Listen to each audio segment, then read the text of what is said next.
અમરેલી નકલી letter card મામલો વકીલ આનંદ યાજ્ઞિકે પોલીસ સામે આક્ષેપ કર્યા। પોલીસ અધિક્ષક સંજય ખરાટ સામે આરોપ કર્યો છે। પોલીસ અધિક્ષક સામે માર માર્યાનો આક્ષેપ થયો છે। મરજી વિરુદ્ધ ફોટા પડાવ્યા। એસઆઈટી ટીમના અધિકારીઓ જ સંડોવાયેલા। પાયલના ઘરે પોલીસ બંદોબસ્ત ગોઠવાયો છે। પોલીસ રક્ષણની જરૂર નથી। પોલીસની ટીમોએ પાયલને માર્યાનો આક્ષેપ તો આઈજી કક્ષાના અધિકારીને તપાસ સોંપવાની માંગ। ડીજીને મળી પોલીસ ફરિયાદ કરીશું। હાઈકોર્ટમાં સબસ્ટેશન સીઝ પિટિશન કરાશે। માનહાનિ થતા અરજી કરાશે। પોલીસ અધિક્ષક પોતે જ આમાં શકમાં છે ત્યારે પોલીસની હાજરીમાં મેડિકલ કરવાનો પ્રયાસ।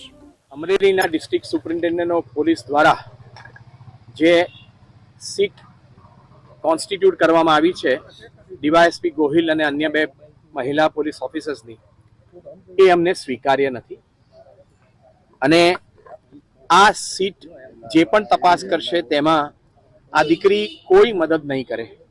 કારણ જ્યારે પોલીસ કસ્ટડીમાં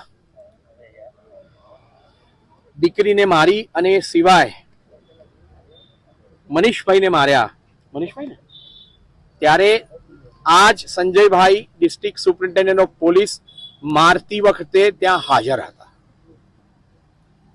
રિમાન્ડ આપ્યા તેની પહેલા આજ સંજયભાઈ જે ડિસ્ટ્રિક્ટ સુપ્રિન્ટેન્ડન્ટ ઓફ પોલીસ છે, અમરેલીના વડા છે પોલીસના, એમની જવાબદારી છે કે અમરેલીની પોલીસ એ કાયદાની મર્યાદામાં વર્તે। એની જગ્યાએ એમણે પ્રેસ કોન્ફરન્સ કરી તેમની ઓફિસમાં અને આ 4 નિર્દોષ કથિત આરોપીઓને એમની પાછળ ઊભા રાખી અને એમની ડિગ્નિટી, એમની મર્યાદા અને એમનો વિવેક કે જે બંધારણ એમને આપે છે એનાથી તેમને વંચિત કર્યા। આ લોકો કઈ આતંકવાદી નથી, આ લોકો કઈ મોટા બુટલેગર નથી, આ લોકોએ કોઈ ખૂન નથી કર્યા, આ લોકો કોઈ ડ્રગ પેડલર નથી અને છતાં પણ એમને મજબૂર કરીને ડીએસપીએ એમની પાછળ ઊભા રાખ્યા કે જ્યારે બહુ મોટા પીઢ ગુનેગારો હોય। એટલે આજે ડિસ્ટ્રિક્ટ સુપ્રિન્ટેન્ડન્ટ પોલીસને કહ્યું કે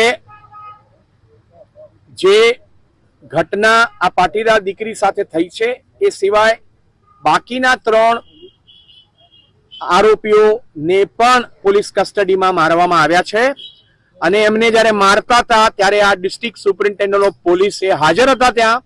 એટલે અમારા પ્રમાણે, આ દીકરી પ્રમાણે અમરેલીના ડિસ્ટ્રિક્ટ સુપ્રિન્ટેન્ડન્ટ ઓફ પોલીસ એ કસ્ટડીની અંદર જે અત્યાચાર થયો તે અમરેલીના ડિસ્ટ્રિક્ટ સુપ્રિન્ટેન્ડન્ટ ઓફ પોલીસ દ્વારા જે સીટ કોન્સ્ટિટ્યુટ કરવામાં આવી છે ડીવાયએસપી ગોહિલ અને અન્ય બે મહિલા પોલીસ ઓફિસર્સની, એ અમને સ્વીકાર્ય નથી।